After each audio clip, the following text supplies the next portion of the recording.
Hey guys, Wallen Customs here, and today we are taking a look at the Marvel Legends. This is the Sandman wave. Sandman.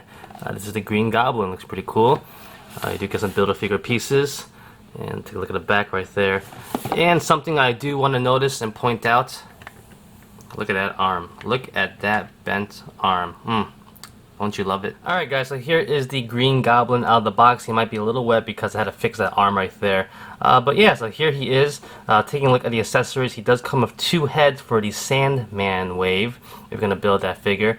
This is a pretty normal looking head sculpt right there. But this one's pretty cool. It does have a little bit more detail in it. As you can see right there. Looks pretty nice, as if he got punched or shot in the eye or the face. And looks very angry, so that is pretty cool. Now next up for accessories on the Green Goblin, I guess we go right into it. He does come with a little pumpkin bomb right there, which is pretty decent. I have to admit, it's not that bad looking. Let's zoom in on that one right there. Pretty good paint work right there. You do have some flames coming out of it, so that looks pretty nice. He also does come with his glider right here. I actually thought this was going to be the same one as the Hobgoblin, but it isn't. It's a little bit different. This is a little bit bigger in the front right there. He doesn't peg in or anything like that. He just slides the feet right in, and you're hoping those little toes, those sharp toes, will keep him in there and balanced, and you kind of want to squeeze him in there to stay in there. But it does kind of wobble out a little bit, so it's not the best. I do wish that, I do wish Marvel Legends gave us stands or something so you could have him in the air flying. That would have been pretty cool, but they don't do that, sadly. So let's take that and put it to the side. Alright, so here is the Green Goblin standing upright right here. Clearly, if you look at him, you could tell that he's basically a recycled figure of the Hobgoblin. I do not have the Hobgoblin because I don't care about that figure that much, or the character. Green Goblin I like a lot. So I definitely wanted him. But I have to admit, after taking him out of the package, handling him for a little bit, I'm a little bit underwhelmed. I'm not that happy with it. I'll get more into that soon. But just taking a look at the figure itself, I think he looks pretty decent. Even though he is a recycled figure, repainted, the head sculpt though is pretty nice. So let's take a look at that right now. Taking a look at his head sculpt right there, you can see that his eyes are a little bit screwy looking. But to be honest, I'm not really sure if that's how it's supposed to look like, because he looks straight up crazy. And I guess it could pass a little bit, and you give him some nice angles right there. But like I said before, the head sculpt is pretty nice. Nice shading, definitely nice sculpting. The smile looks nice. The cheeks, the eyebrows look pretty good, or the brow. The ears are huge. Look how long his ears are, man. You want to call this his little hat thing, or cowl? Not cowl, well, whatever it is pretty good and decent right there. And so yeah, the head sculpt is pretty good. I'll give him that. You see his color of his skin on his face and also on his neck is different from his armor right here, which is pretty much, it's acceptable. I don't mind that. But going down to the rest of the body is pretty self-explanatory. It's a straight up paintwork. Purple, green, armor, light purple bag and belt. Going down here.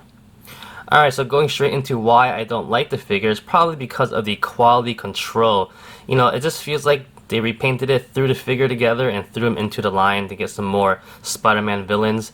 You do suffer from that original bad quality control from Hasbro, like the bendy elbows, that little joint right there doesn't feel the greatest. It will wobble a little bit.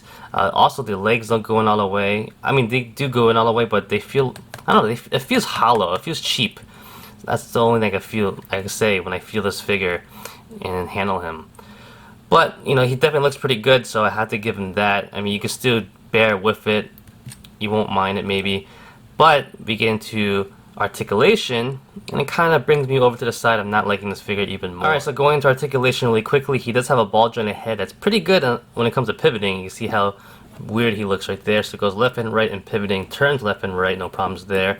Also goes really high up and really far down, so that's pretty good right there. You definitely get him into nice poses, some crazy menacing looking smiles and grins, so that's going pretty good for him right there. Now to the rest of the figure, like I said before, this looks like a reissue and reused body of the Hobgoblin, so if you have that, maybe it's the same issues, but these shoulders are pretty limited because of the armor. It doesn't go up that high, barely at all, and it does have pretty strong ratchet joints, at least on mine, so it's pretty hard to move. And you barely get, like I said, you don't get any movement out of that shoulder joint right there, but it does rotate. You do have a bicep swivel that feels pretty loose as well. And of course you have the 2 points at the elbow right there, like that. And at the wrist over here, he does have a pivot and a hinge, so he does have some nice movement right there. Going to ab joint, decent, no complaints there. Goes back, pretty good as well. Waist swivel. He has the T-joint and hips right here. So they go pretty far forward, not bad at all. They go back a little bit. Does a decent split. Thigh swivel, 2 points at the knee. And as a boot, he does have an ankle pivot. And over here, ankle swivel, that is. Boot swivel. Jeez. And at the ankle right here, it does go up a little bit. Goes down really far though. I don't know why you would need that though. I would rather have it go up a little bit higher. And it does pivot left and right. So when I was talking about articulation, you know, the rest of the figure feels okay, but it's just the arms. The arms feel so either tight, too tight, or restricted, or they feel loose at the other end. Basically, it gets really tight up here, it gets very loose and bendy down to the end, to his hand. So, you know, that's something I really hate. I don't know about you guys, but it annoys me because every single time I move the arms around, it stops and you feel like you're just bending the pegs in there, or you're bending over here, and you just, you know, you worry for the longevity of your figure, and you know, it's not a good thing. Quick size comparison, here is Green Goblin, some other Spider-Man figures. This is the other figure in the wave. This is the black suit Spider-Man right there, which is pretty much sporting the same body as this one, pretty much, right? And of course we have our Ultimate Spider-Man right there. Height-wise, it's pretty good. Size-wise, I don't mind it. You know, he's about the same height no matter what. A little bit more bulkier. I'll give him that. No problems there. Alright, so before we end the video, I want to bring up some key things right now. For one thing, the pumpkin bomb right there does fit a lot better in his left hand rather than his right hand. I felt, well, from what I experienced, that it goes right in there like it's made for it, while on the right hand, you kind of have to fool around with it to try to get it in there. But I guess he's a lefty, whatever, right? Other than that, this is a pretty cool glider right here. I don't mind it. I do wish it came with a base, of course. The figure itself, like I said, I might not like it that much, but it still looks really nice and really cool looking. Definitely a nice upgraded Green Goblin in your collection to have. The head sculpt is nice. The color scheme is great. The figure itself looks awesome. It's just the arms for the articulation that really bugged me. And, you know, it'll bug me for a while, but he'll just be posed on my collection. Oh, what the heck?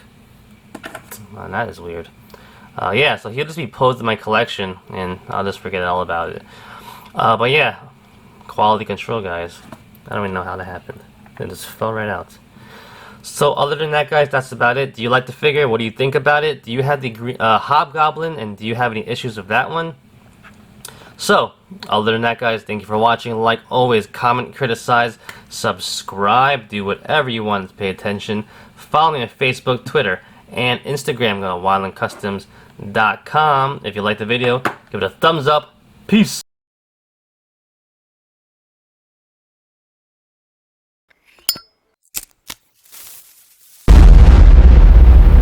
That's crispy.